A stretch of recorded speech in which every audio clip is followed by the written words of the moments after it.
Hola, muy buenos días. Les habla el ingeniero Carlos Gerardino, profesor de la materia de mecánica de suelos de la Universidad Surcolombiana del programa de ingeniería agrícola. El día de hoy vamos a hacer la exposición de un nuevo tema que va a ser la exploración de los suelos. El tema que nosotros el día de hoy vamos a tratar es nosotros cómo vamos a obtener las muestras de, de los suelos a los cuales les vamos a hacer el ensayo.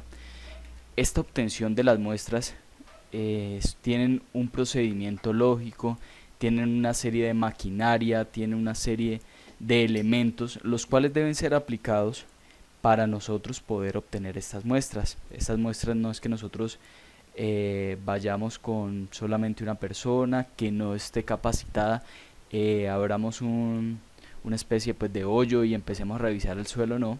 Estas tienen esta exploración de los suelos tiene una razón de ser y unos procedimientos estándares, los cuales pues se expondrán a continuación. También pues sí vamos a requerir nosotros una serie de elementos básicos como lo son pica, pala, vamos a utilizar también elementos como los que son barrenos, eh, holladoras y elementos más específicos ya como barrenos mecánicos, eh, elementos como lo que es eh, camisas delgadas para hacer penetración estándar, y todo esto con el fin de conocer los suelos y para posteriormente aplicarle todos los ensayos que hemos visto o los ensayos que tenemos proyectados para ver, con el fin de verle nosotros las propiedades básicas que va a tener, como la granulometría,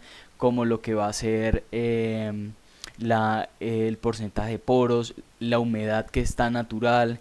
Muchas veces con esta nos damos cuenta cuál va a ser el nivel freático, si nosotros lo vamos a tener alto o vamos a tener bajito. Estas exploraciones, lo que nosotros vamos a hacer, van a ser exploraciones superficiales. ¿Por qué decimos superficiales o entre comillas superficiales? Porque nosotros no vamos a bajar a kilómetros de la Tierra para entender, sino que esta exploración superficial dependerá de la necesidad que tengamos nosotros como ingenieros y de las estructuras que vayamos a tener encima de estos suelos. Esto va a depender mucho de cómo nosotros a utilizar ese suelo, y ese suelo cómo va a ser la altura. Entonces nosotros decimos que es la exploración, se le llama exploración superficial al proceso para la identificación de estratos de depósitos que subyacen bajo una estructura propuesta. ¿Por qué bajo una estructura propuesta? Pues porque nosotros debemos saber para qué vamos a hacer esta exploración superficial. No es lo mismo hacer una exploración superficial para, digamos, un edificio pequeño como los que son casas de 1 y 2 pisos, como hacer exploraciones superficiales, lo que va a ser para edificaciones mucho más grandes o edificaciones con cargas grandes. O sea, no interesa de pronto si no es una edificación, es una edificación más pequeña pero con cargas grandes. Entonces, esta exploración superficial, la idea es nosotros saber la información que nos ayude a qué. La información, seleccionar el tipo de la profundidad de la cimentación adecuada para una estructura dada. ¿Por qué el tipo y la profundidad? ¿Por qué? Si nosotros tenemos varios tipos de cimentaciones que más adelante vamos a tratarlas y vamos a tocarlas. Nosotros tenemos cimentaciones, por ejemplo, de zapatas aisladas, que las zapatas aisladas van a recibir muchas veces las cargas de una columna.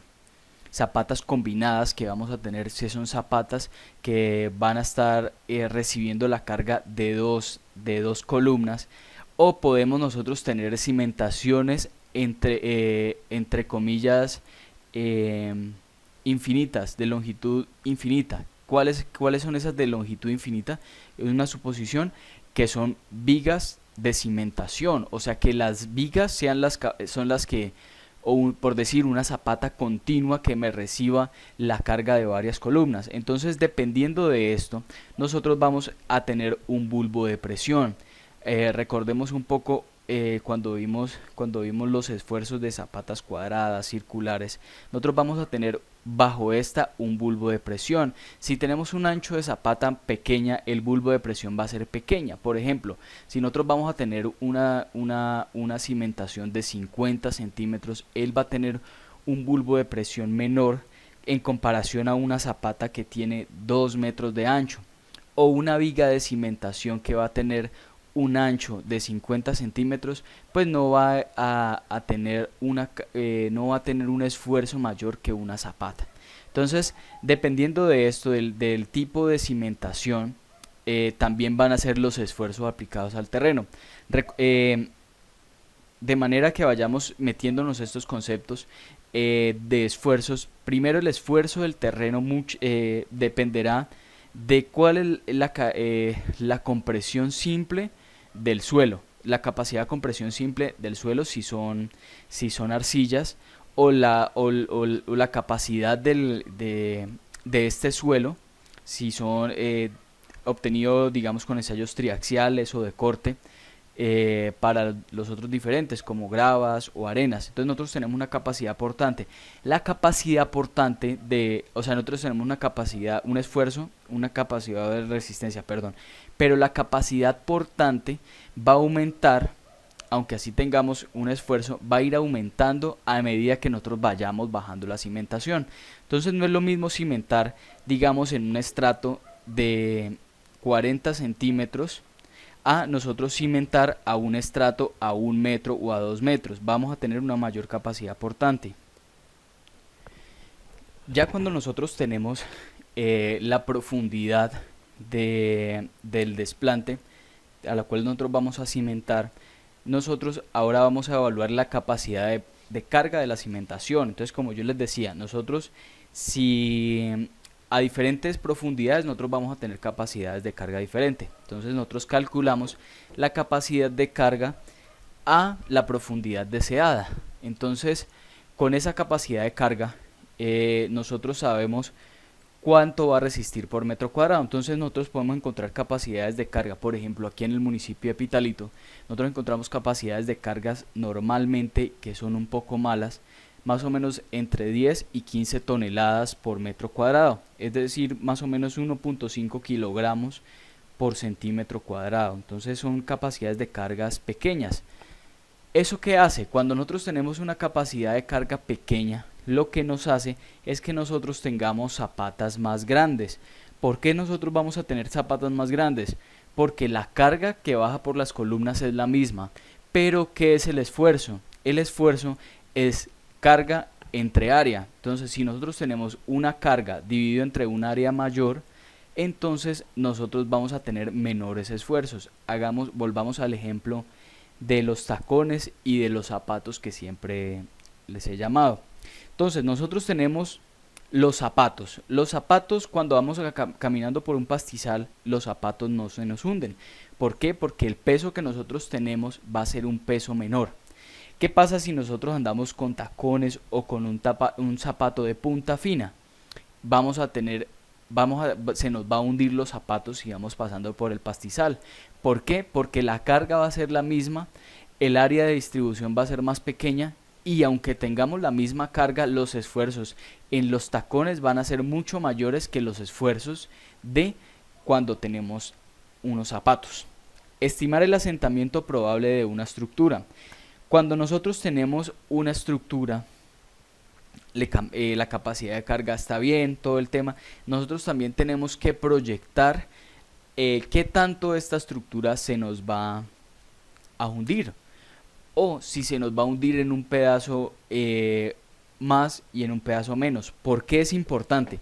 Porque las estructuras que nosotros tenemos, aunque van a ser dúctiles, aunque van a permitir una deformación, como por ejemplo las estructuras metálicas, vamos a tener elementos supremamente rígidos, los cuales van a hacer que ellos ante una deformación pequeña se rompan. ¿De qué nosotros estamos hablando? De la mampostería como tal, o de los pisos. ¿Qué pasa si la casa se hunde pareja, se hunde completa?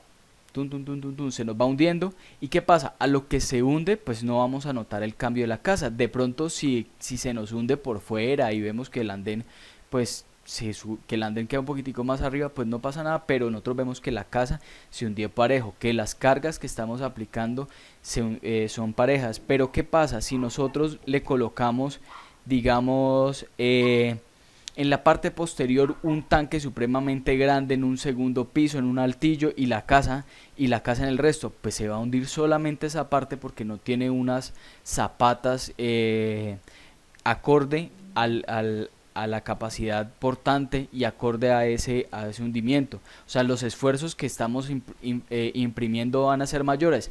Digamos que calculamos bien y que la capacidad de portante sea la adecuada, pero no calculamos el asentamiento. Al nosotros no calcular ese asentamiento, lo que pasa es que la casa se nos va a hundir un poco más en la parte de atrás. Entonces digamos que miremos que una parte se hunda 1 centímetro y nosotros tenemos un elemento rígido como lo va a ser el piso, y si en la parte de atrás se nos hunde 1 centímetro, el piso allá se nos va a partir, mientras que en el resto de la casa no se nos va a partir. Entonces es por eso importante este tema. Determinar los problemas potenciales de la cimentación. Muchas veces nosotros vamos a encontrar terrenos, pues buenos, que a lo que nosotros le coloquemos y nosotros vamos explorando, digamos, a medio metro, 1 metro, nos salen arcillas supremamente duras, nos salieron arcillas que no son expansivas, con una capacidad de carga importante, o que nos salen unas especies de gravas que nos sirven y que por debajo de eso hay un manto arcilloso, pero debajo de eso, pero si nosotros no hacemos, y digamos, bueno, los bulbos de presión hasta ahí, bien, pero ¿qué tal si nosotros utilizamos zapatas grandes en los cuales, listo, el bulbo de presión de esa zapata va mucho más abajo que los estratos que hemos reconocido, y nosotros no sabíamos que debajo de eso existía una turba? Que una turba es una especie de suelo muy parecido al suelo que nosotros encontramos en la superficie, que va a tener materia orgánica y que no va a soportar esfuerzos portantes o no va a tener esfuerzos portantes. Entonces, y que va a ser una especie de suelo compresible, que a lo que nosotros le coloquemos carga se va a comprimir. Entonces, ¿qué pasa? Ese suelo se va a comprimir, y aunque tengamos una capa muy buena, se nos va a hundir la cimentación. ¿Qué tanto? No lo sabemos. Pero esos cambios volumétricos de la cimentación, si no entendemos qué es lo que hay abajo, pues también se nos van a ocurrir. Determinar la ubicación del nivel freático. Muchas veces nosotros, como aquí en Pitalito, tenemos el nivel freático muy alto. Entonces es importante nosotros comprender el nivel freático dónde está. ¿Por qué? Si nosotros tenemos arcillas expansivas, ellas al estar mojadas hacen que pues se expanda, ellas absorben agua y se expanden. Pero ¿qué pasa cuando se secan? Cuando se secan, entonces vamos a tener hundimientos disparejos, vamos a tener hundimientos excesivos, y vamos a tener daños en los elementos estructurales y no estructurales, como la mampostería y pisos, lo cual hace que nuestras construcciones se dañen. Entonces, por eso es importante determinar el nivel freático. Muchas veces también es importante determinar si existen los niveles freáticos, porque la humedad en las casas se presentan por eso. Entonces nosotros lo que hacemos es hacer un tratamiento de recolección de aguas subterráneas, para que primero o no suban, o segundo se mantengan en ese nivel, y lo que hay de ahí para arriba se mantengan siempre con la misma humedad. Entonces es por eso importante la exploración de los terrenos, y lo que aquí llamamos exploración superficial. También nosotros también lo que vamos a hacer es predecir la presión lateral de tierra en estructuras como muros de retención, tabla-estacas y cortes apuntalados. La compresión lateral de los suelos va a depender muchas veces de qué es lo que nosotros le vayamos a colocar, o depender de qué tipo de terreno. las fuerzas horizontales dependerán de la cohesión del suelo. Si por ejemplo nosotros tenemos arcillas, si nosotros tenemos por ejemplo gravas, no va a ser la misma fuerza que va a llegar al muro. Y esta determinación en los estudios de suelos es gran importancia. ¿Por qué? Porque es que los muros, ellos pueden funcionar de varias maneras. El primero, los muros pueden funcionar como por su propio peso. Entonces, si nosotros calculamos nosotros mal el peso que va, la fuerza que le va a estar infringiendo el suelo, este lo puede volcar. Entonces, aunque sea por su propio peso, lo puede volcar. Lo segundo, si nosotros vamos a tener un muro de contención en concreto reforzado, que son elementos entre comillas esbeltos, como ustedes pueden, muchas veces lo podemos ver de 20, 30, 40, 60 centímetros, pero de alturas de 2, 3, 4, 5, 6 metros, son elementos esbeltos, tienen secciones esbeltas y que van a tener un refuerzo de acero interno. Al tener nosotros ese refuerzo de acero interno, pues si nosotros superamos el momento resistente de este concreto reforzado, pues vamos a tener fallas estructurales y muchas veces pérdidas de las vidas. Entonces eso es por eso importante comprender qué tipo de suelo, porque dependiendo del tipo de suelo, así mismo va a ser el esfuerzo que nosotros vamos a aplicarle a lo que son los muros. Establecer los métodos de construcción para cambiar condiciones del subsuelo. Entonces, cuando nosotros comprendemos el suelo como tal, si nosotros ya entendemos cuáles son las características del suelo, lo que yo les decía antes, el nivel freático y todo esto, nosotros vamos a hacer obras complementarias para poder que la cimentación que nosotros estamos colocando vaya a resistir las cargas sobreimpuestas, cargas muertas del edificio, cargas vivas del edificio, cargas de viento y cargas de sismo. Entonces, por ejemplo, muchas veces nosotros encontramos que nuestros suelos tienen estratos los cuales van a ser muy malos, como les decía yo a ustedes, como turbas. Podemos tener suelos con potencial licuable. Entonces esto hace que debamos encontrar una serie de soluciones para esto. Entonces la exploración superficial nos ayuda a entender esto. Si nosotros tenemos por ejemplo turbas, tenemos un suelo duro, turbas, y luego un suelo extremadamente duro o extremadamente fuerte como lo son rocas fragmentadas o esto, vamos a utilizar lo que son pilotes y los vamos a utilizar pilotes por fuste. ¿Qué pasa? Si por ejemplo nosotros tenemos turbas, o tenemos suelos con capacidades portantes bajitas y de ahí para abajo no encontramos nosotros un suelo al cual nosotros poder llegar unos pilotes, entonces lo que nosotros decimos, vamos a utilizar pilotes, pero esta vez vamos a utilizar pilotes por fricción. O sea que estos pilotes van a actuar por contacto entre el suelo y el pilote. Entonces, estas son soluciones que nosotros vamos encontrando a raíz de la exploración superficial y a raíz de nosotros ir entendiendo el suelo como el suelo que hay en el terreno.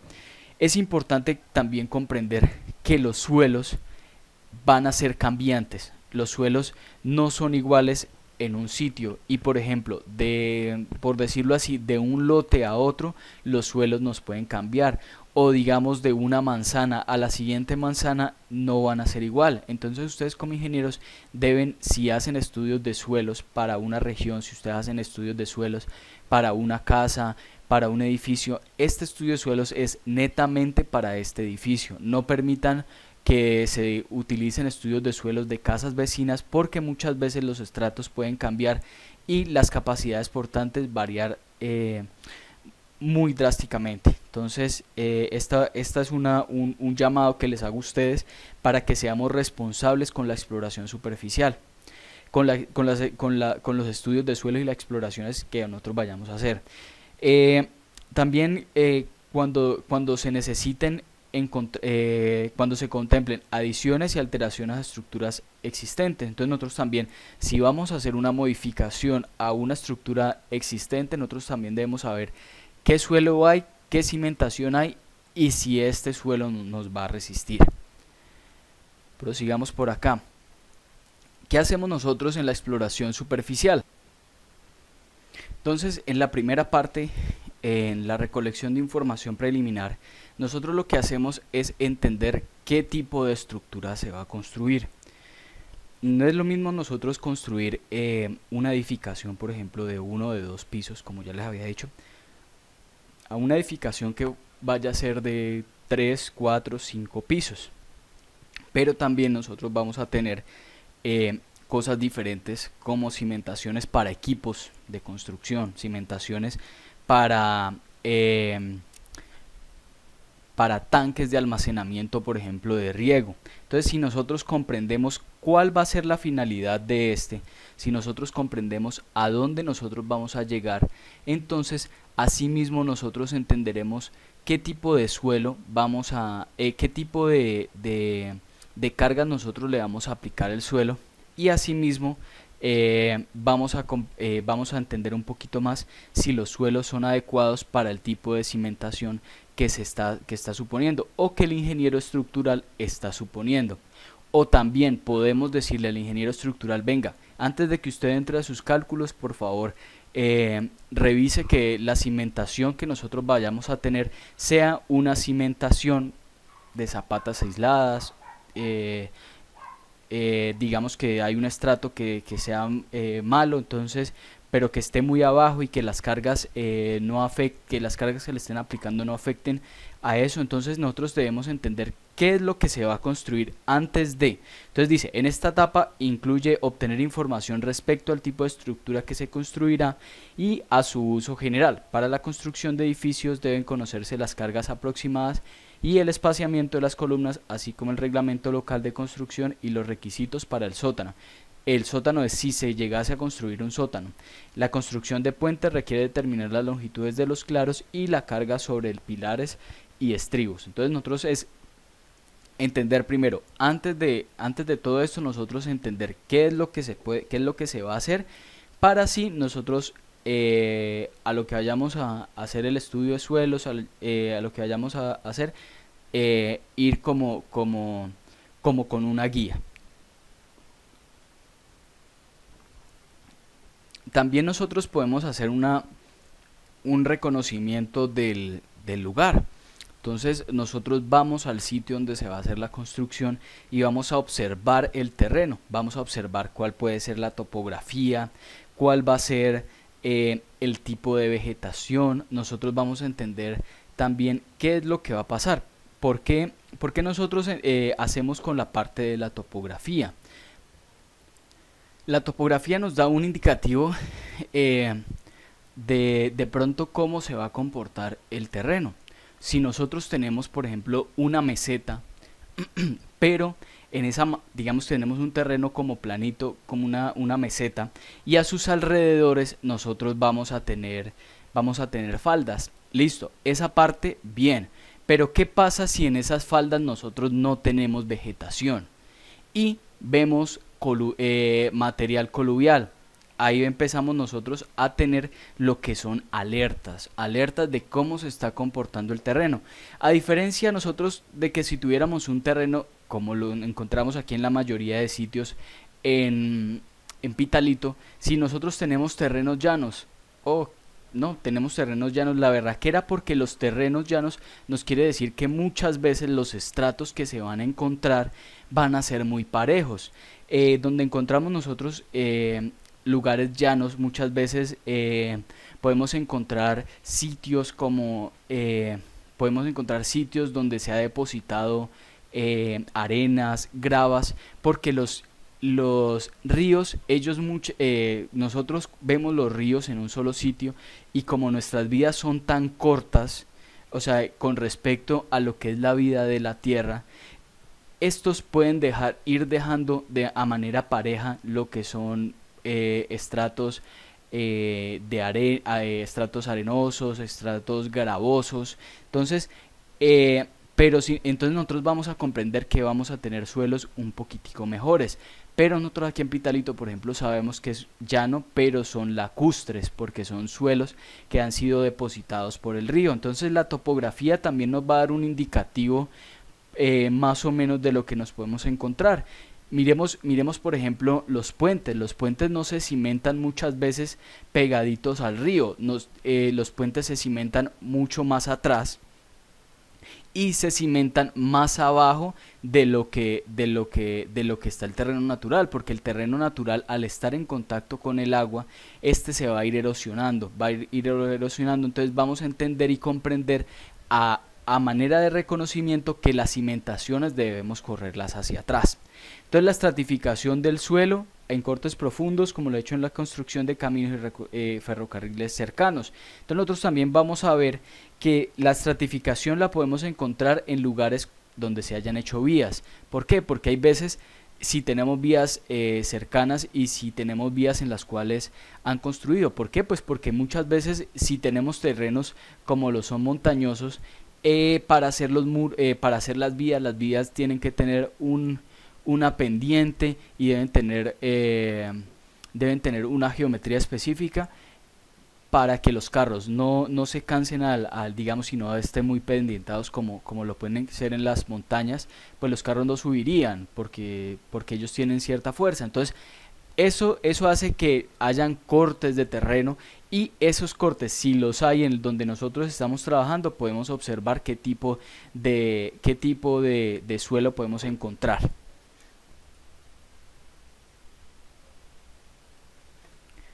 Otra cosa que nos puede dar es el tipo de vegetación.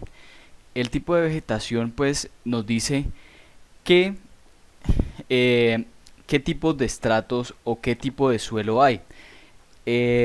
Muchas veces nos da un indicativo de qué vamos a encontrar. Se utiliza mucho más en lo que es la geotecnia como tal.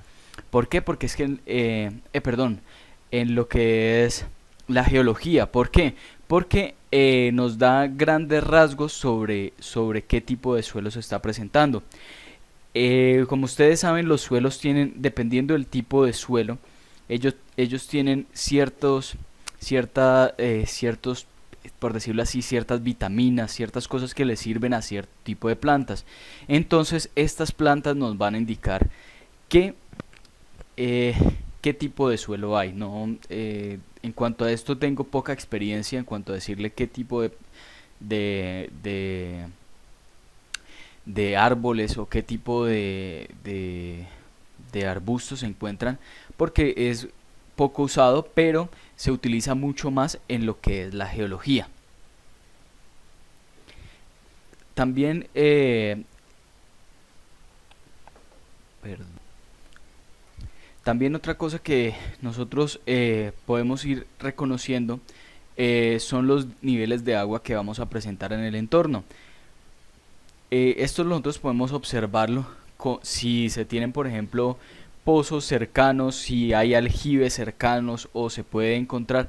Esto nos da un indicativo también a nosotros si vamos a encontrar niveles freáticos.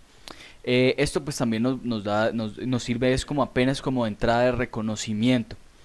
Y los tipos de construcciones vecinas y la existencia de grietas. Entonces, si nosotros encontramos edificaciones, por ejemplo, muchas veces en nuestro territorio encontramos edificaciones en mampostería simple. ¿Qué es mampostería simple? Mampostería que no tiene ni una columneta, ni una vigueta, ni nada. Estas construcciones muchas veces nos dan indicativos si es expansivo o no es expansivo el terreno. ¿Por qué? Porque ellas fácilmente, con alguna expansión, retracción o hundimiento muy pequeño, aparecen las grietas en esta edificación.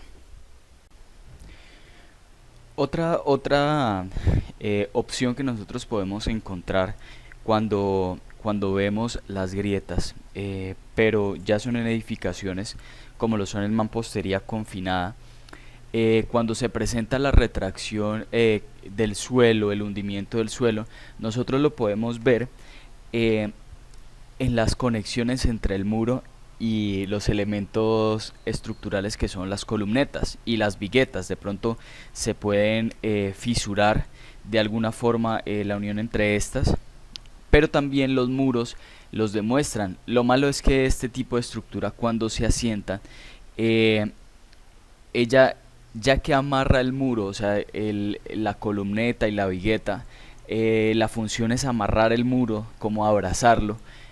muchas veces se presentan los asentamientos y no hay daños muy notorios, o sea, se ven resquebrajamientos pequeños, y cuando ya se sobrepasa el esfuerzo del conjunto, pues ya se empiezan a ver los daños en los elementos estructurales como columnetas o viguetas, pero antes no. Entonces en las edificaciones de mampostería confinada son un poquitico más difíciles. Les recomiendo de pronto que vean cómo se construye estos tipos de sistemas estructurales para sí mismo poder ustedes tener una idea de lo que se está hablando. Otro tipo de estructura que al asentarse se pueden notar cambios es cuando tenemos nosotros eh, estructuras de pórticos resistentes a momento. Los pórticos resistentes a momento son estructuras los cuales la fuerza sísmica es resistida por lo que son las columnas y las vigas, y estas a su vez entregan a la cimentación las cargas. Los tipos de cimentaciones comunes para esto son zapatas concéntricas, zapatas excéntricas y zapatas medianeras. También se pueden utilizar lo que son vigas de cimentación o losas de cimentación. Cuando tenemos este tipo de estructura, pues ella a veces se asienta, y ya que como ellas están diseñadas para resistir fuerzas sísmicas, muchas veces en los asentamientos, en los elementos columnas o vigas, no se van a presentar mayores complicaciones. Lo que sí va a demostrar es en las uniones entre donde tengan contacto o muy cercano, como lo son la mampostería y estos elementos estructurales. Ahí nosotros podemos observar que van a haber las grietas de pronto, ya que como el sistema estructural obliga a que el constructor separe de la estructura los elementos no estructurales como muros. Nosotros en la clase de concreto armado estamos viendo que qué pasa cuando nosotros dejamos pegada la mampostería a lo que son los elementos columna, que generamos una rigidez que pueden hacer un efecto que se llama efecto de columna corta. Entonces debilita esta columna y lo que hace es reventarla. Entonces es un mal procedimiento constructivo dejar pegada lo que es la pared a los elementos de pórtico reforzado. Muchas veces lo hacen, y cuando hay un asentamiento de la estructura, entonces se observa que hay una dilatación en las paredes muy grande. Otra cosa que nosotros podemos observar, si nosotros en un sistema porticado hay asentamientos, van a ser en los pisos. En los pisos un asentamiento así sea de medio centímetro, 1 centímetro, va a hacer que el suelo, el piso se parta, y pues veamos esos daños en el piso. No son daños estructurales como tal. Si nosotros tenemos asentamientos hasta de 1 pulgada, no vamos a tener inconvenientes, pero estos asentamientos sí nos van a generar daños a los elementos no estructurales, como lo son muros. Vamos a ver los pañetes dañarse, los pisos van a dañarse. Cuando nosotros las tabletas de los pisos van a levantarse, ellas saltan cuando hay un hundimiento, una expansión o un cambio volumétrico del suelo. Siempre va a haber un daño en lo que son los pisos y en estos elementos no estructurales. Ya cuando nosotros tenemos asentamientos excesivos de más de 2 pulgadas, podemos encontrar que ya los elementos estructurales empiezan a fallar. Ya estos elementos estructurales, como ellos están diseñados para que tengan un movimiento hasta cierto punto, si se excede este movimiento por su peso propio, pues ya los elementos empiezan a fallar. Ya las columnas pueden fallar, las vigas ya pueden fallar, y eso es lo que no buscamos. Entonces un reconocimiento alrededor de la zona que vamos a construir nos puede dar una idea de cómo van a ser los suelos, de si estos suelos van a ser expansivos, tienen potencial expansivo, o si estos suelos tienen potencial de hundimiento.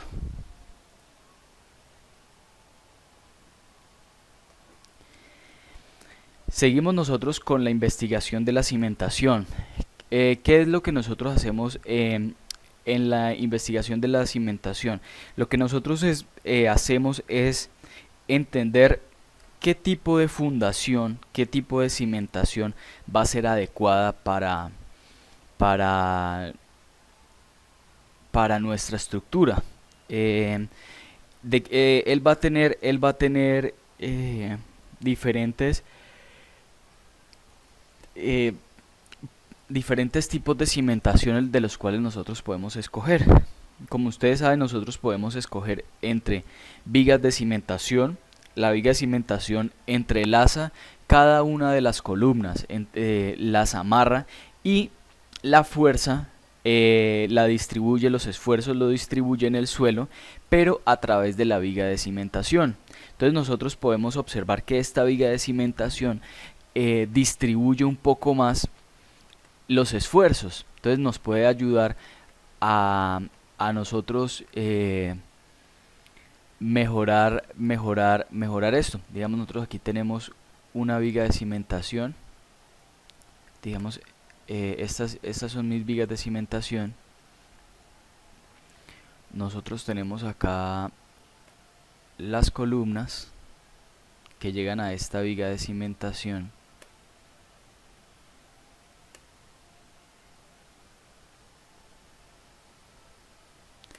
Y estas columnas lo que hacen es transmitir los esfuerzos verticalmente hacia la cimentación, y esta a su vez responde de la siguiente manera, distribuyendo los esfuerzos sobre toda la viga de cimentación. Entonces, ¿qué es lo que se hace? Entonces nosotros entender qué tipo de cimentación va a ser adecuada. Este tipo de cimentación genera altos esfuerzos en un área pequeña. Vamos a tener altos esfuerzos acá, pero distribuidos. Entonces esa es la parte como que debemos entender, que él entrega más esfuerzos, entrega esfuerzos y va a tener un bulbo de presión más pequeño. También nosotros debemos determinar mediante los ensayos del laboratorio cuál va a ser la profundidad del desplante de la cimentación. Esto como nosotros lo hacemos, digamos, nosotros teniendo en mente más o menos cuáles son las cargas de una edificación, tanto cargas muertas como cargas vivas, cargas de viento o sismo, el geotecnista tendrá en mente más o menos cuáles son las cargas que va a recibir el suelo, y con esto mentalmente predimensiona la cimentación. Entonces, digamos, aquí en los suelos de Pitalito encontramos suelos que son de muy baja capacidad portante. Son suelos que podemos encontrar que tienen una resistencia última a la compresión, un Q sub U de 30 toneladas por metro cuadrado, es decir, 3 kilogramos por centímetro cuadrado. La norma nos exige que el Q sub U debe tener, por cargas muertas más cargas vivas, debe tener un factor de seguridad de 3. Entonces ese Q sub U con el factor de seguridad de 3 lo vamos a tener aproximadamente 10 toneladas por metro cuadrado. En promedio esas 10 toneladas por metro cuadrado lo podemos conseguir a una profundidad de 1 metro, metro y medio, 2 metros. Entonces cuando el proyectista tiene esto en la mente, empieza a buscar en las capacidades portantes a través de la profundidad más o menos esa capacidad mínima que es de 10 toneladas por metro cuadrado. O bueno, un Q sub U de 30 toneladas por metro cuadrado, porque es muy difícil que aquí en los suelos se encuentren. Entonces empieza a bajar, empieza a bajar con esfuerzos, no a bajar de profundidad de ensayos, sino a bajar con profundidad de esfuerzos, encontrar cuál va a ser la capacidad que va a resistir un mínimo de esta. Para suelos como por ejemplo Neiva, que son suelos duros, la capacidad portante es mucho mayor. El tipo de suelo que nosotros tenemos aquí en Pitalito es un suelo un suelo arcilloso y que presenta esas características de baja capacidad portante. Entonces, a partir de esto, dependiendo de la profundidad, la capacidad portante va aumentando, y eso es lo que nosotros buscamos en la investigación de la cimentación, encontrar la profundidad mínima en el cual nosotros podamos entender cuál va a ser la capacidad portante. Y también otra cosa, el tipo de estructura que nosotros vamos a tener y el tipo de cimentación también hace que nosotros tengamos que investigar hasta dónde nosotros vamos a investigar. Entonces, como tenemos bajas capacidades portantes, vamos a tener nosotros cimentaciones muy grandes, o sea, vamos a tener zapatas muy grandes, y al aumentar nosotros el área, el ancho de una zapata, lo que nosotros debemos hacer es aumentar la profundidad, ya que el bulbo de presión que va a tener va a ser mucho mayor. Entonces, nosotros, dependiendo de esto, nosotros vamos a tener que hacer una investigación más profunda si nosotros tenemos zapatas más grandes, si los esfuerzos que le vamos a tener son mayores. Entonces, no es lo mismo hacer una investigación, un estudio de suelos para un edificio de 3 pisos, que hacer un estudio de suelos para una edificación de 5 pisos, ya que las zapatas van a ser de 5 pisos, van a ser mucho más grandes.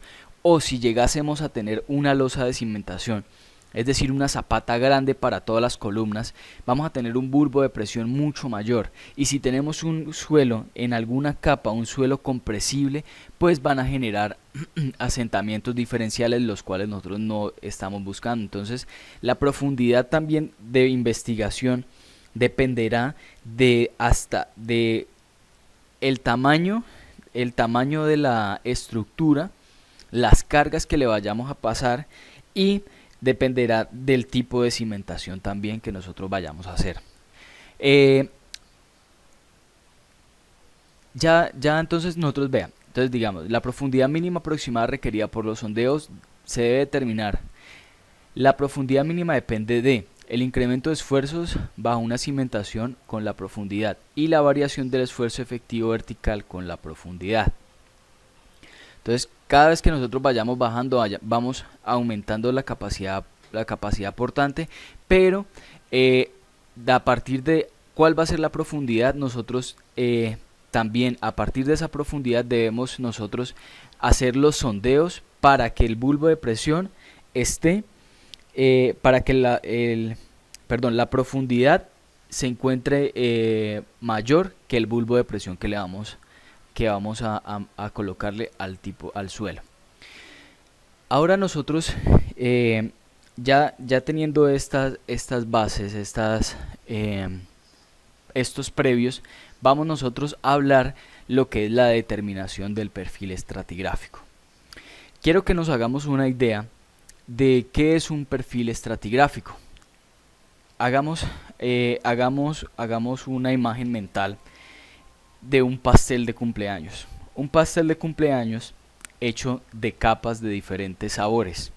Nosotros tenemos un pastel el cual está hecho, tiene una capa de chocolate, una capa de vainilla, una capa de fresa y así sucesivamente. El pastel de cumpleaños va a tener una serie de capas y nosotros vamos a partir ese pastel.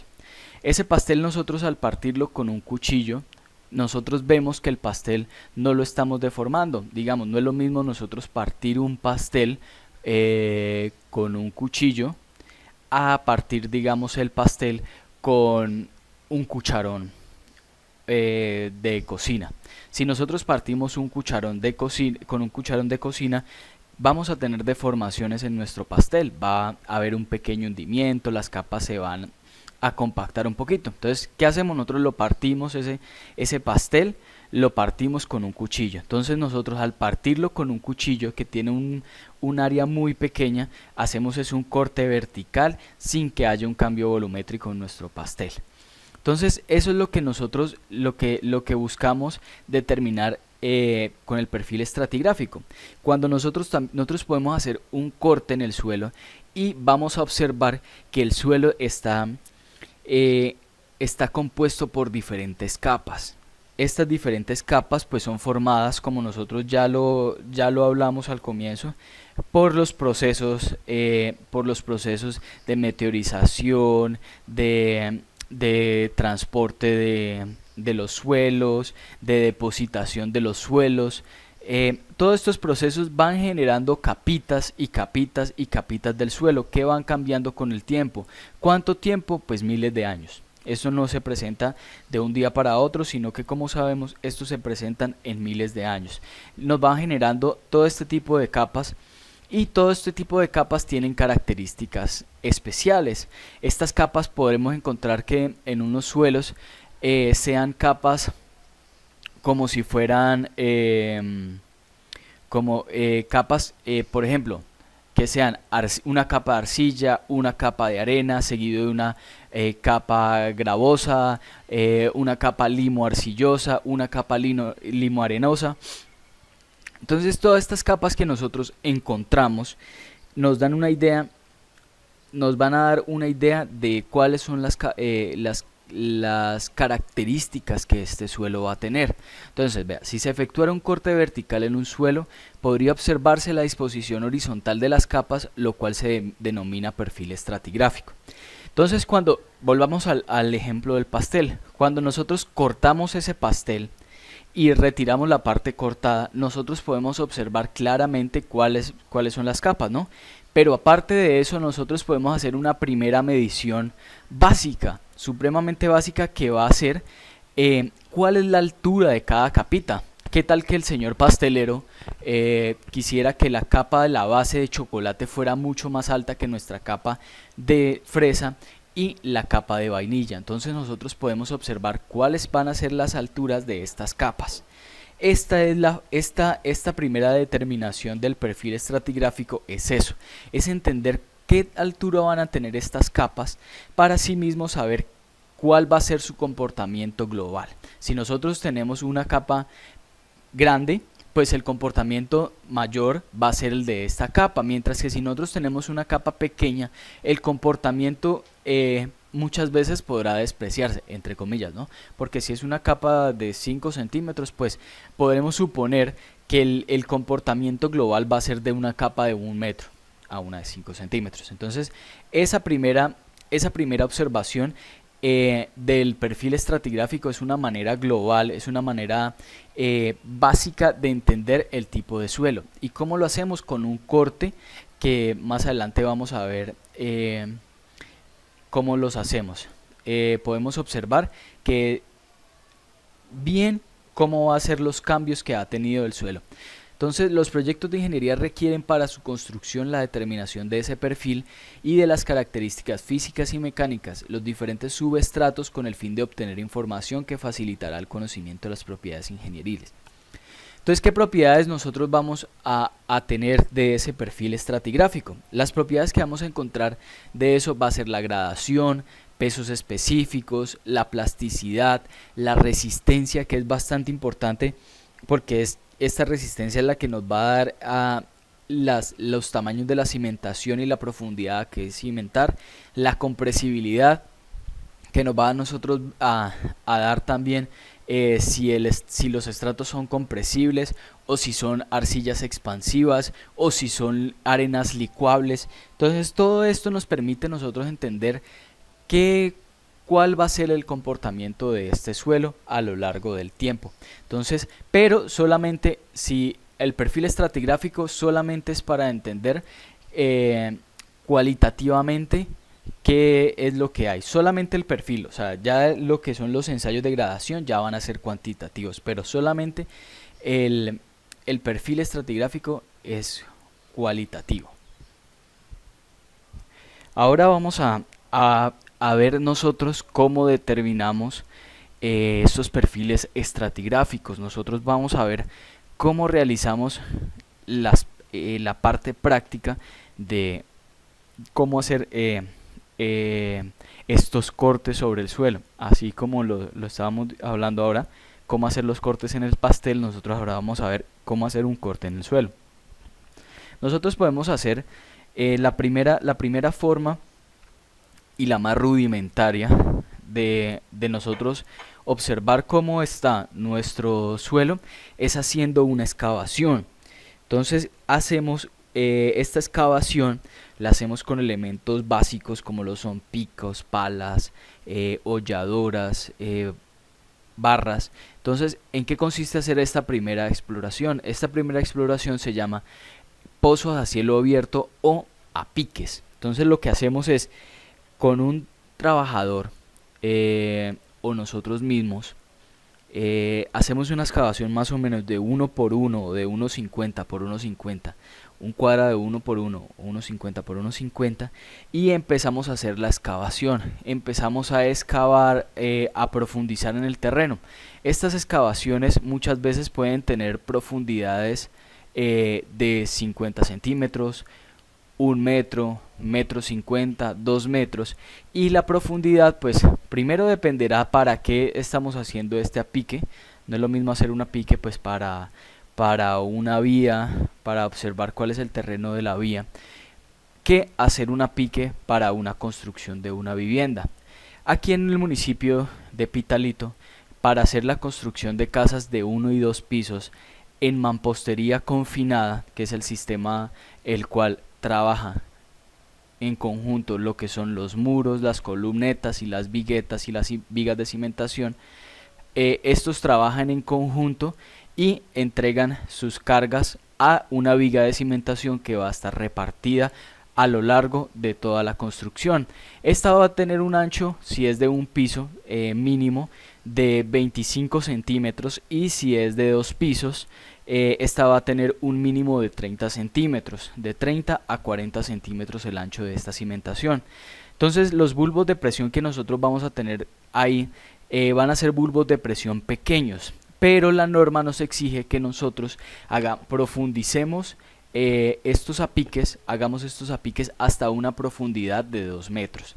¿Para qué? Para observar cuáles son las características del suelo que vamos a encontrar, cuáles van a ser las profundidades de los estratos, cuál va a ser nuestro primer estrato, como lo son estratos de materia orgánica, proseguidos por ejemplo como arcillas, gravas. Todo eso nosotros lo encontramos, y porque nosotros nos dice la norma, vea, haga su apique y encuentre cuáles son los estratos inconvenientes. Entonces, dependiendo de si es compacto o no compacto el suelo para excavarlo, esto nos da una idea a dónde cimentar este tipo de vivienda.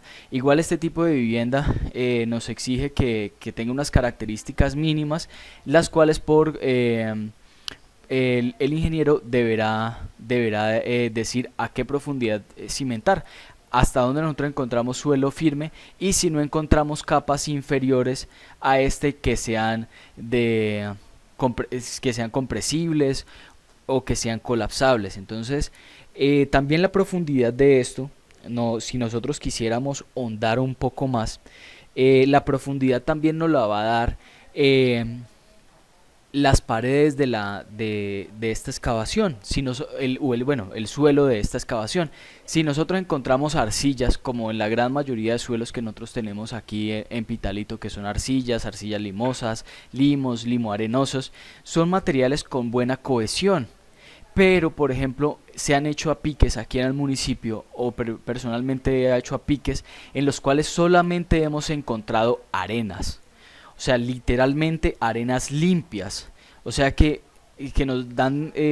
nos denotan que por ese sector pasó un río el cual transportaba arenas limpias, y estas arenas limpias, como sabemos, los materiales granulares no presentan cohesión. Al no tener cohesión, pues las paredes empiezan a desbordarse, empiezan a caerse, y lo cual hace que el apique sea solamente para decirnos, vea, encontramos arenas, y no podamos hacer ningún otro experimento en sitio para determinar alguna propiedad en sitio. Pero sí podemos tomar muestra de estas arenas para hacer los diferentes ensayos que ya hemos visto a lo largo de esta clase. Entonces este apique, en el apique nosotros podemos ya ver en el terreno cuáles van a ser las capas, ya podemos ver en el terreno cuáles son las características que van a tener estos suelos. Entonces miremos una gráfica, que estos apiques nosotros podemos hacerlo pues de uno por uno, y podemos también hacerlo escalonado, pues para no hacer excavaciones profundas del mismo tamaño. Entonces simplemente en la parte superior hacemos una excavación de 1,50 por 1,50, bajamos más o menos hasta unos 50-60 centímetros y hacemos un pozo un poco más pequeño de 1 metro por 1 metro o de 70 por 70, pero podemos seguir bajando y que una persona pueda ir descendiendo en este proceso. Entonces, pero lo vamos haciendo escalonado, pues para que la persona, para que pues no tengamos el peligro de que si se llegase a desbordar algo muy grande, pues llegase a dejar aprisionado a la persona que está haciendo la excavación. Pero también nos permite que haya una menor forma de que el talud que estamos haciendo el corte nos vaya a cerrar la excavación. Aquí podemos observar una excavación realizada en el municipio de Pitalito. Podemos ver que pues son muchas arcillas y que al fondo hay un cambio de esta arcilla. En la parte superior encontramos nosotros la materia orgánica. Si vemos cuando nosotros encontramos raíces pues profundas, tiene un buen estrato de materia orgánica, nosotros no podemos cimentar o no podemos hacer nuestras construcciones sobre este tipo de suelos. Entonces la norma también, cuando construimos en mampostería confinada, nos dice: vea, la cimentación mínima debe ir a una profundidad de 50 centímetros. ¿Para qué? Para que no encontremos nosotros estos materiales, los cuales son compresibles. La materia orgánica es compresible y con cambios a tiempo, porque tiene madera que puede podrirse, tiene raíces que pueden podrirse, y van dejando espacios entre este suelo que con el tiempo pueden ser con presiones superiores, pueden ser llenados los espacios con el mismo suelo, y va haciendo que nuestra cimentación se descienda. Entonces eso es lo primero que nosotros hacemos, entender hasta dónde queda la materia orgánica. Segundo, que la cimentación como mínimo debemos colocarla a 50 centímetros, y de ahí para abajo debemos entender qué tipo de arcilla, qué tipo de suelo hay, como por ejemplo aquí las arcillas, y si de ahí para abajo nosotros vamos a encontrar nivel freático. ¿Qué pasa con el nivel freático? Si nosotros encontramos arenas limpias y nivel freático, corremos el riesgo de que nuestra cimentación sea colapsable por licuefacción, por el efecto de licuefacción de las arenas. Entonces esto nos va a permitir como entender qué tipo de suelo hay para estas estructuras pequeñas y estructuras que no pasan mayores esfuerzos al terreno. Esta es una forma de comprender, de entender el suelo y saber hasta qué profundidad nosotros vamos a bajar. Nosotros podemos tomar muestras alteradas e inalteradas en estas perforaciones de cielo abierto. Ahora más adelante vamos a hablar sobre este tema de las toma de muestras alteradas e inalteradas. ¿Cómo hacemos nosotros para tomar muestras de este suelo? Nosotros podemos hacerlo por talla del suelo. Una forma es que cuando el trabajador esté bajando, cuando nosotros estemos haciendo la excavación, vamos viendo, podemos ir tallando un cubito de suelo. Entonces vamos bajando, tenemos la apertura del suelo y vamos tallando vamos tallando una parte del suelo, vamos formando un cubito. Nosotros lo tomamos como si este cubo fuera inalterado, porque lo estamos tomando del suelo. Entonces tallamos los exteriores, cortamos este cubito y lo transportamos. Entonces dice: las muestras inalteradas están constituidas por bloques en forma cúbica de dimensiones variables generales de bloques de 0.20 y 0.30 metros de largo. Entonces nosotros formamos nuestros cubitos y los podemos transportar. ¿Qué pasa con estos cubitos? A estos cubitos, ya estando en el laboratorio, podemos encontrarle el gamma D, el gamma del suelo, podemos encontrarle la humedad, podemos hacerle compresión simple, ya que esto es una parte del suelo que nosotros encontramos en el terreno. Entonces esa es la parte buena de este tipo de perforaciones, porque podemos transportar las muestras. Otra forma que podemos nosotros sacar muestras va a ser con un tubo Shelby. El tubo Shelby es un tubo de pared delgada, el cual se puede hincar por presión o de manera mecánica sobre el suelo, y es de pared delgada, como lo es un cuchillo. Podemos tomar la muestra inalterada también del suelo. Luego lo retiramos del tubo Shelby y podemos hacerle ensayos de compresión, límites líquidos, límites plásticos, humedades. Todo esto nosotros podemos hacerlo a estas muestras inalteradas que nosotros sacamos. También podemos sacar muestras alteradas, las cuales podemos determinarle la humedad del suelo, podemos determinarle todas las características como gradación a este suelo con muestras alteradas, simplemente sacadas de la pala, pues, de la excavación.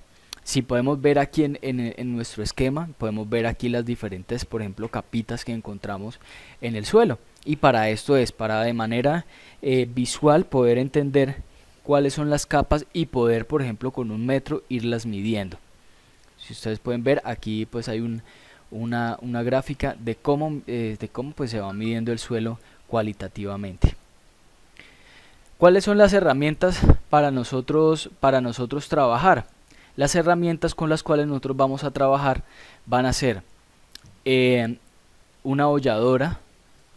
También nosotros vamos a utilizar una barra. Vamos a utilizar podemos un barreno helicoidal manual. Entonces con la holladora, la barra y una pala podemos hacer el suelo, hacer la excavación del suelo de manera rudimentaria. En cambio, con este barreno helicoidal lo que hacemos es, el trabajador le coloca en la parte superior una barra y va haciéndola girar y va sacando el suelo, la hace girar que vaya entrando al suelo y la va sacando. Entonces manualmente va sacando el suelo. Cuando ya llega hasta este punto, le colocamos las extensiones y con estas llaves apretamos aquí las extensiones y el trabajador puede seguir bajando más con este barreno. Entonces a lo que va bajando, vamos sacando muestras del suelo, y a través de esto, cuando va cambiando el suelo que va quedando aquí en esta hélice helicoidal, pues ese suelo que va quedando ahí, ese es el suelo. Hasta ahí vamos a observar los cambios del suelo. ¿Qué pasa si nosotros solamente lo hacemos con esto? Pues no vamos a observar bien, no va a ser tan las dimensiones no van a ser tan exactas como si nosotros abriéramos el hueco completo y observáramos lo que es la estratificación que nosotros vamos a tener. Entonces esta es una forma manual de nosotros cómo hacer la excavación. ¿Qué pasa con esta parte manual? Pues esta parte manual va a estar cohibida primero por las capacidades del trabajador, ¿sí? O sea, hasta cuánto o el tiempo que nosotros vamos a tener un trabajador, cuánto va a durar el trabajador haciendo la excavación. Segundo, también va a estar cohibida por la seguridad del trabajador que nosotros tengamos. Si nosotros ya empezamos a bajar más de 2 metros, empezamos a correr el riesgo de que de 2 metros o de metro y medio, que la excavación se nos cierre y que el trabajador pueda quedar dentro de esta excavación. Entonces esto también nos dependerá de la capacidad del suelo a no colapsarse.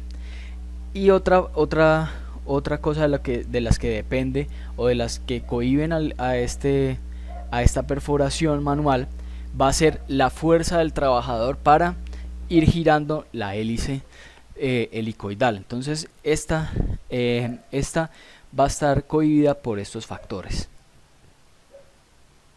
Entonces durante el proceso de perforación se efectúa también muestreo alterado e inalterado con tubos de pared delgada, ya como lo dijimos. Si fuese necesario profundizar más la perforación o si por diversos motivos no es posible realizar la perforación manual, se recurre a equipos motorizados. Cuando nosotros ya no podemos, o cuando el trabajador no puede profundizar más, ya que los esfuerzos mano, eh, manuales ya no pueden ser mayores ni podemos avanzar más, eh, pasamos a hacer lo que es el proceso de excavación de manera mecánica. Utilizamos elementos mecánicos para hacer las excavaciones. Entonces hay eh, máquinas especializadas las cuales nosotros podemos hacer las excavaciones y evitar estas características que dijimos anteriores que nos detienen el proceso de exploración del subsuelo. Entonces nosotros lo podemos hacer con métodos directos de perforación mecánica y lo podemos hacer por el método de perforación de rotación en seco. Entonces, ¿qué hace este método? Lo que nosotros, como podemos ver en las imágenes, utilizamos una grúa con motores o motores un poco más pequeños manuales, los cuales a través de un elemento de ataque, como lo es un barreno helicoidal, que en su punta inferior tienen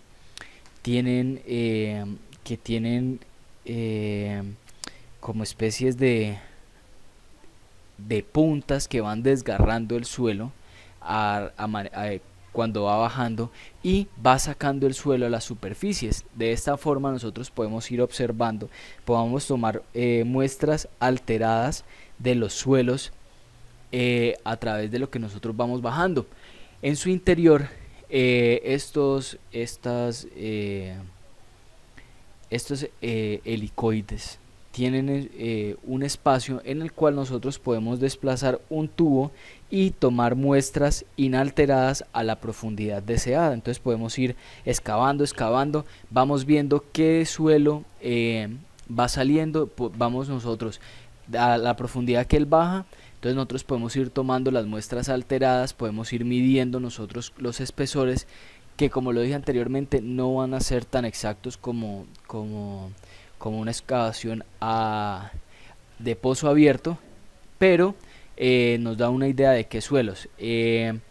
A lo que nosotros vamos bajando, pues podemos tomar con un tubo de pared delgada, podemos tomar muestras inalteradas a una profundidad deseada. Entonces este proceso no vamos a tener las interferencias, como lo dije, del proceso anterior, que es la fuerza que tenga el trabajador o si las paredes nos van a resistir. La profundidad pues ya la dará la potencia del motor y también la dará el tamaño del helicoide y la longitud del helicoide. Entonces, este método se basa en la perforación mediante la utilización de barrenos helicoidales con hélice continua. En el interior helicoidal va un varillaje con una broca en la punta, la cual corta el material por rotación. Este método tiene la ventaja de no requerir lavado, que evita cambios en el contenido de agua, las muestras obtenidas por encima del nivel freático, y se mantiene seca la perforación hasta encontrar el nivel de aguas freáticas. Entonces, ¿qué pasa? Nosotros vamos haciendo la excavación, vamos bajando con estos barrenos, vamos sacando suelo, vamos nosotros observando cómo es el suelo, entre comillas seco, porque sabemos que ellos tienen humedades naturales, pero este sistema para poder entender los suelos de manera alterada y saber su humedad natural, lo podemos hacer hasta que encontremos el nivel de aguas freáticas. ¿Por qué? ¿Qué pasa si nosotros encontramos el nivel de aguas freáticas? Pues esta helicoide, este barreno helicoidal, lo que va a hacer es empezar a subir ese suelo mojado o a empezar a subir aguas, y cuando empieza a subir aguas empieza a mojar las paredes y empieza a mojar las muestras que nosotros hemos sacado. Entonces ese es el inconveniente, que ya la muestra no vamos a poder, la muestra que obtengamos después de este nivel freático, pues ya no vamos a tomarlo como si fuera humedades naturales. Ya nosotros vamos a tener primero por debajo de gamas saturados, y segundo pues que vamos a perder la ventaja que teníamos antes de las muestras alteradas, pero estas sí van a ser alteradas ya intrínsecamente, no por remoldeo como lo hacíamos, sino que ya van a ser alteradas porque estamos cambiando las características de la humedad. ¿Qué cambiamos, qué cambiamos con el barreno helicoidal? Pues nosotros estamos cambiando primero las características originales de disposición del suelo. Ya no podemos sacar el gamma D y el gamma solito, porque nosotros ya alteramos esa fase, la fase gaseosa que nosotros teníamos antes. Recordemos que nosotros tenemos tres fases en el suelo. La primera, que va a ser la fase gaseosa, la segunda va a ser la fase de agua, y la tercera, que va a ser la fase de suelo. Entonces tenemos esas tres fases y estamos cambiando esas características no de humedad, pero sí estamos cambiando las características de la fase gaseosa. Entonces nosotros no vamos a saber qué tanto espacio de vacíos vamos a tener a lo que la alteramos.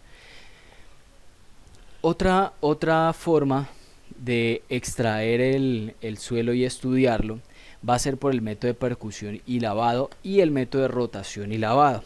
El método de percusión y lavado bueno, antes de eso, ¿qué es lo que nosotros, o cuál es la característica básica de este tipo de obtención del suelo, de perfil estratigráfico? Que nosotros a través del agua vamos a estudiar el suelo. Entonces, lo que nosotros tenemos,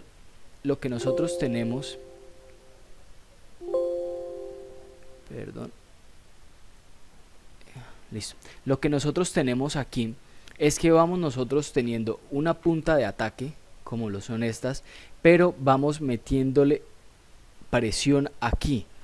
Entonces, a lo que nosotros vamos metiendo presión, el agua por las paredes va a subir al centro. Por el centro nosotros le imprimimos agua a presión, por las paredes sale, y el agua que se obtiene acá va a tener las características del suelo que va aquí en esta punta. Entonces ese suelo lo vamos aquí a recibir en tanques con agua, y los sedimentos son los que nosotros vamos a revisar, estos sedimentos de este suelo que se va a depositar aquí. ¿Y cómo se va a depositar? Pues como son elementos más pesados que el agua sube y decanta. ¿Qué pasa con este tipo? Pues este tipo de obtención de perfiles, pues que no va a ser muy exacto. Entonces miremos, método de percusión y lavado. Este es un método útil para avanzar perforaciones relativamente profundas. Es un sistema ágil para conocer la estratigrafía del suelo, pues permite un avance rápido, aunque puede llegar a tenerse errores hasta de 1 metro en la determinación del perfil estratigráfico. Es importante este procedimiento y este error.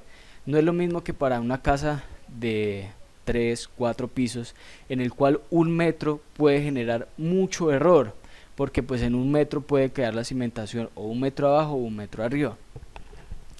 Pero si nosotros tenemos edificaciones como son presas, como son edificaciones muy grandes, este método 1 metro pues no es mucho error, porque nosotros tenemos presas de 20, 30 metros de alto, en los cuales 1 metro pues no significa más. Significará de pronto una excavación de una retroexcavadora un poquitico más, y las presiones infringidas en el suelo 1 metro pues no va a ser representativo. Entonces, dependiendo para el tipo de estructura, es o no es representativo. Entonces consta de un trípode con polea y martinete suspendido, cuya función es hincar la tubería de encamisado, que tiene un diámetro mayor que la tubería de inyección de agua. Entonces vamos metiendo un tubo a presión, vamos golpeando el suelo, y al medio de este tubo va a tener una manguera. La operación consiste en inyectar agua en la perforación por medio de una bomba, y la tubería de perforación se hinca por percusión, ocasionando un efecto desintegrador sobre el material del fondo de la perforación. El agua regresa a la superficie por el espacio comprendido entre la tubería y las paredes del pozo. Esta suspensión sale a la superficie, es recogida a un recipiente con el fin de examinar el sedimento. Este sedimento que nosotros vamos a encontrar es imposible saber la humedad natural. Entonces, esa parte hay que tenerla en cuenta. Nosotros por estos métodos no podemos encontrar ni la fase gaseosa ni la fase de agua natural, porque pues aquí nosotros observamos que esto es a presión. Sacamos el suelo y lo examinamos lo que queda en el agua. Entonces va a ser más cualitativo que cuantitativo este ensayo, pero una variación de va a ser el método de la rotación y lavado. Este método de la rotación y lavado lo que hace es combinar el método del método de perforación por rotación en seco con el método de percusión y lavado. Este pues método va a ser mucho más rápido que el anterior.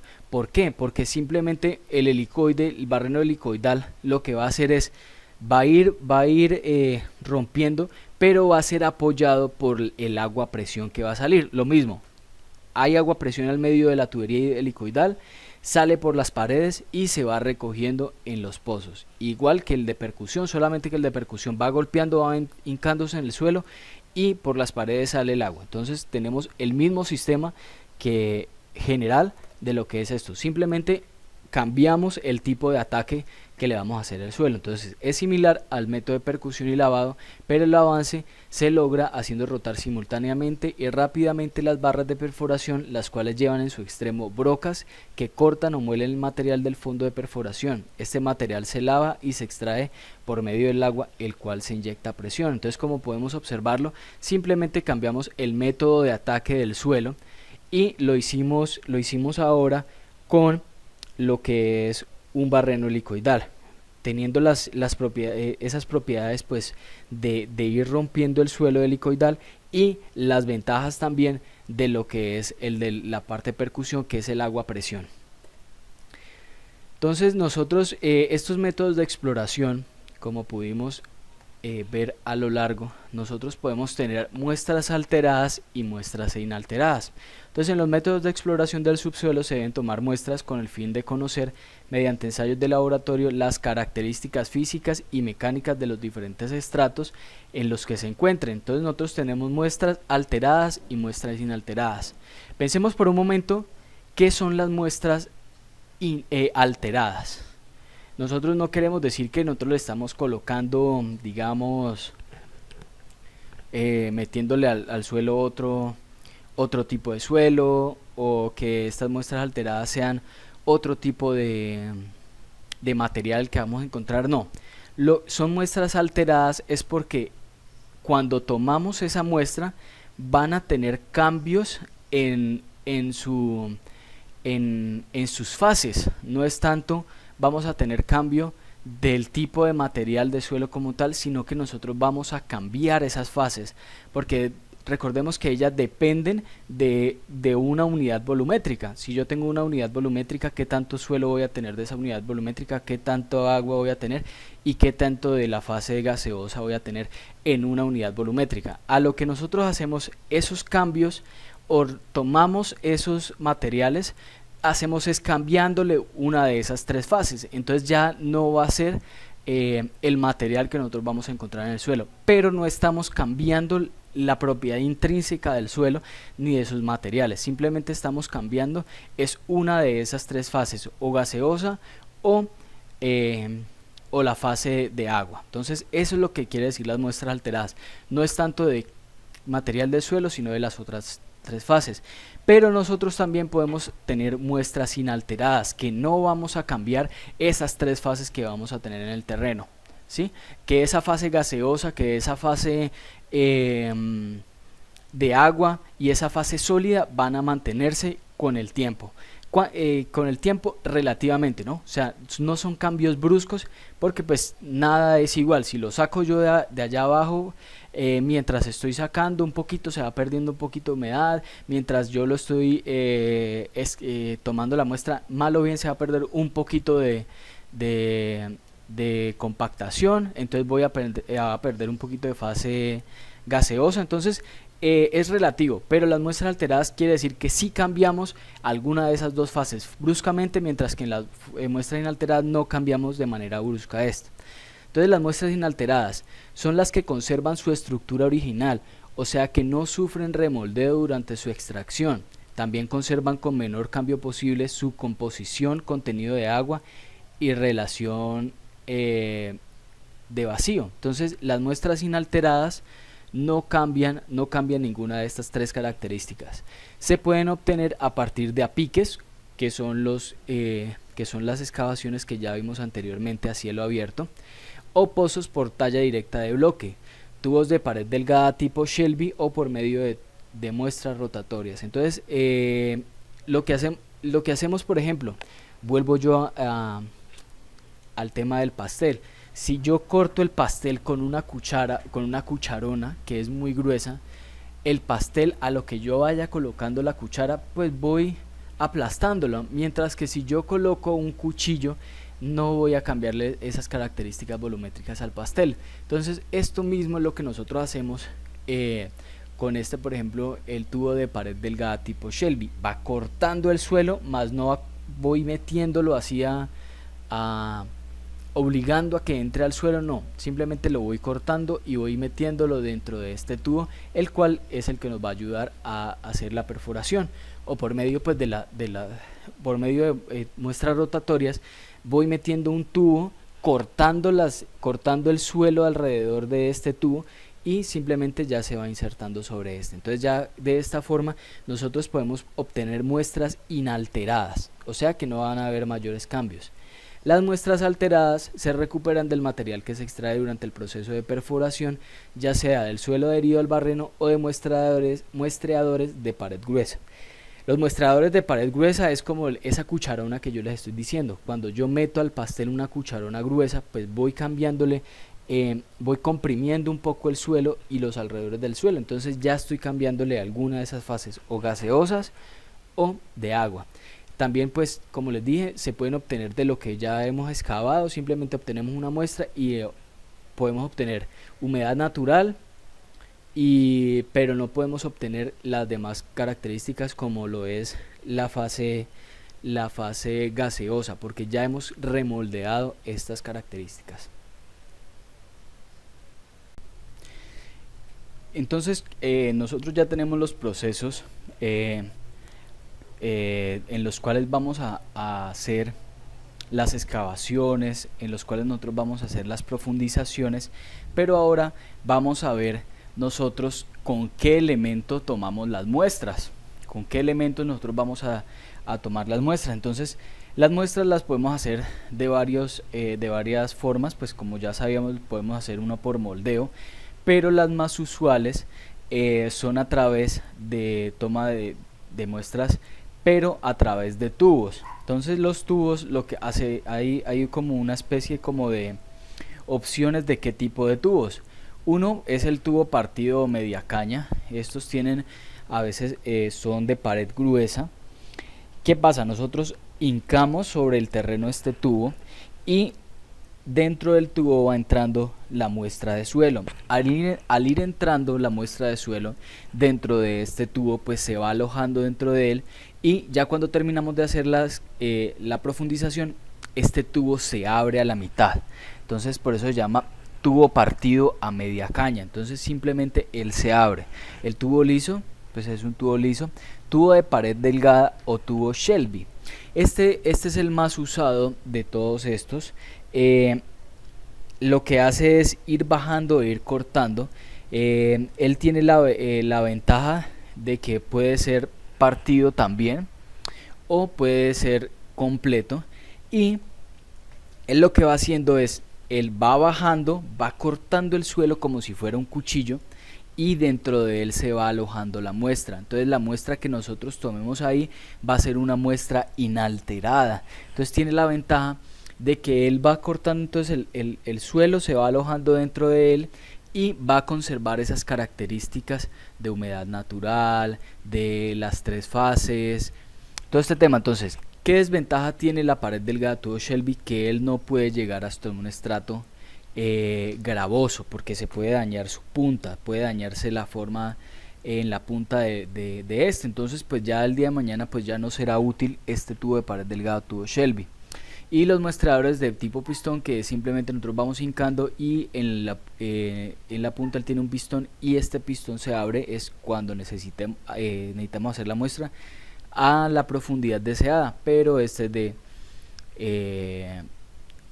es una muestra alterada, mientras que el tubo de pared delgado, tubo Shelby, nosotros vamos a tener que es una muestra inalterada, que son las muestras que nosotros quisiéramos tomar siempre. Ahora pasamos, ya cuando obtenemos las muestras, ¿qué hacemos? Necesitamos nosotros llevarlas al laboratorio, pero como les he dicho anteriormente, cualquier cambio de su estado natural pues va cambiando las características del suelo. Entonces si cambiamos las características del suelo no pasa nada, o sea, no haríamos nada si nosotros vamos en el terreno y en el terreno hacemos un muy buen procedimiento de tomar las muestras, pero a lo que las transportamos las dejamos caer, hay un remoldeo de ellas, las dejamos al sol, pues no vamos a obtener las características deseadas del terreno o no vamos a obtener las características naturales de ese suelo que estamos extrayendo. Entonces es de gran importancia tanto la extracción como también el almacenamiento y el transporte de las muestras.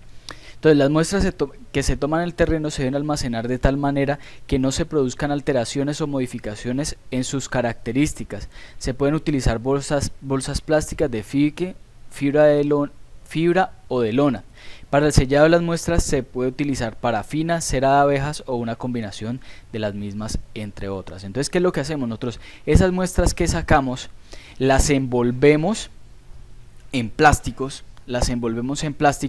proseguido de esto les aplicamos parafina. Entonces, o cera de abeja, simplemente le envolvemos, le echamos esta parafina y de esta forma estamos protegiendo las muestras que estamos nosotros sacando.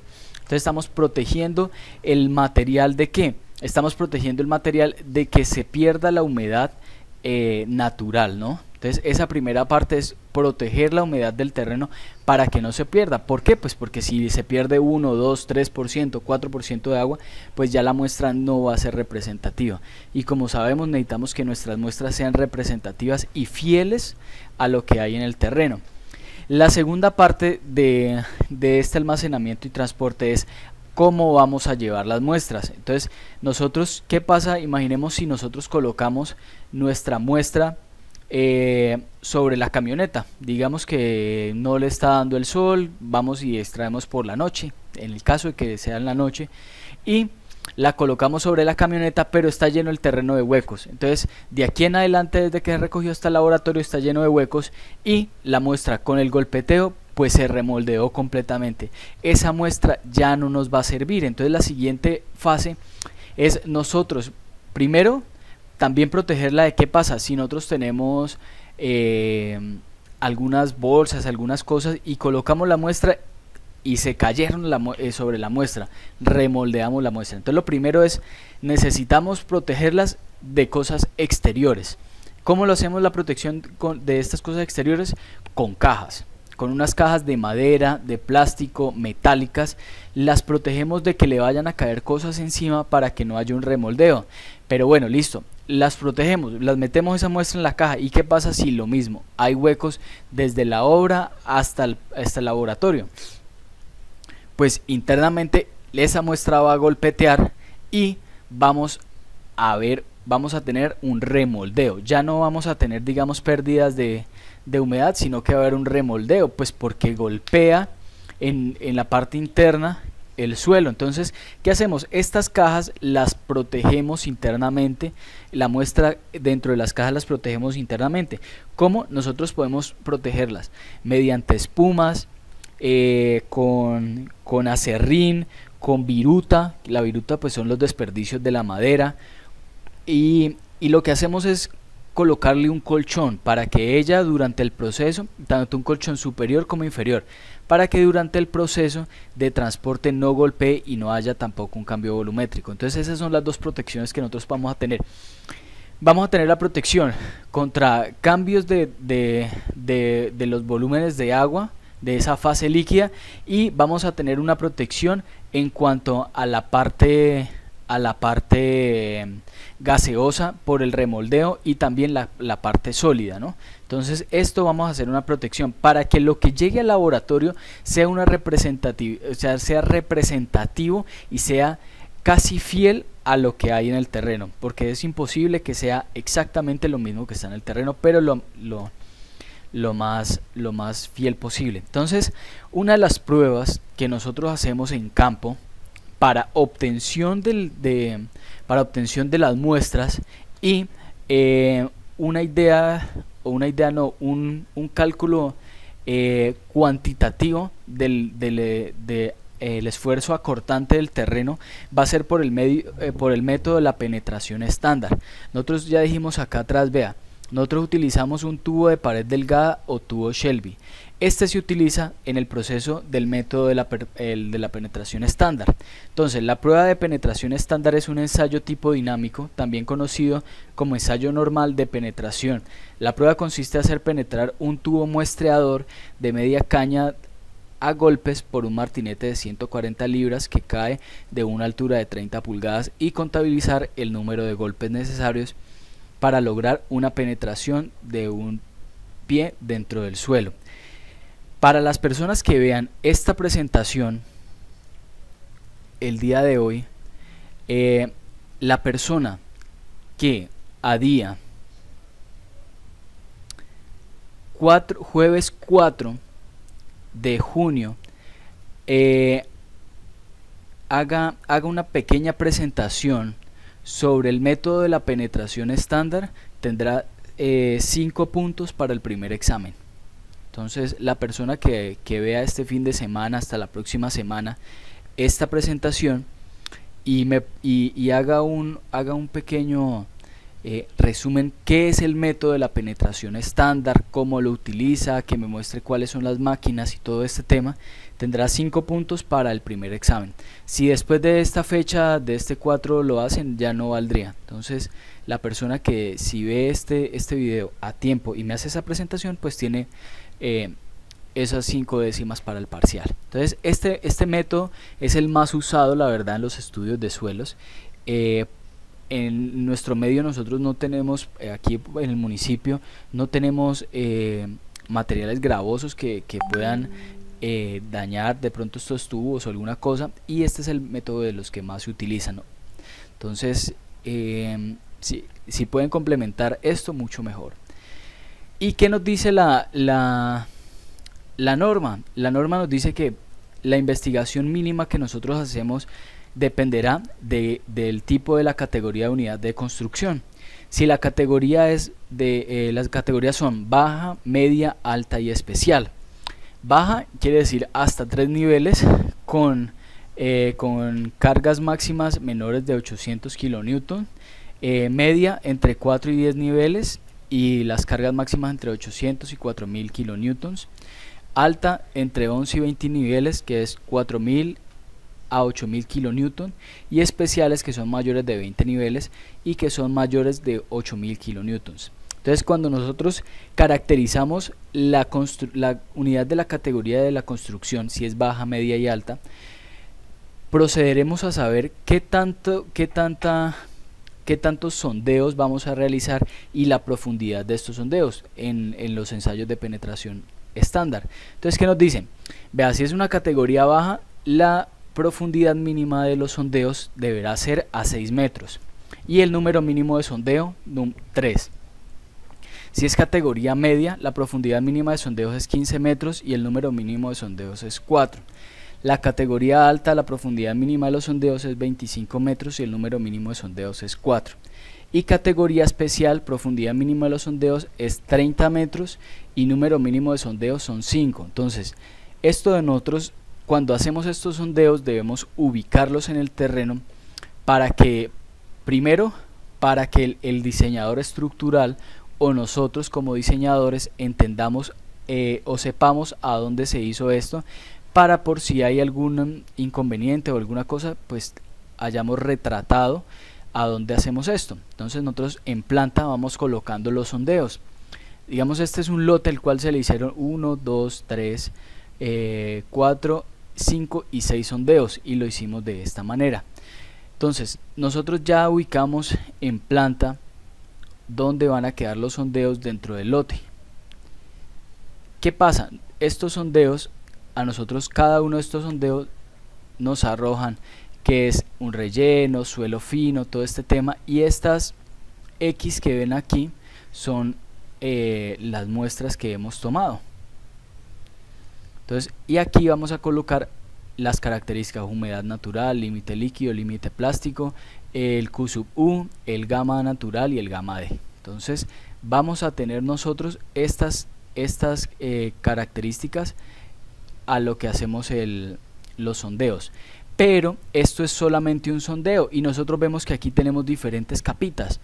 Nosotros podemos colocar un sondeo al lado del otro siguiendo la línea. Por ejemplo, aquí tengo el sondeo 1, 2, 3, 4, 5 y 6, pero yo puedo hacer los sondeo 1, 6, 5, 4 o puedo colocar sondeo 1, 2, 6, 3, 5, 4. Lo que hacemos es que estamos trazando las líneas que hay entre este y este sondeo para saber aquí en esta parte al medio más o menos qué tenemos. Entonces cuando nosotros hacemos esto, nosotros tenemos que aquí hay una capa de arena, digamos aquí tenemos un relleno de suelo fino café, y acá nos aparece en el sondeo número 2. Entonces sabemos que vamos a tener este terreno se va a presentar aquí de manera diagonal a esto, mientras que este suelo fino y limoso acá vamos a encontrarlo de esta parte gruesa, y acá nosotros vamos a tenerlo más pequeño, pero en el sondeo 3 vamos a tenerlo mucho más pequeño. Entonces vamos entendiendo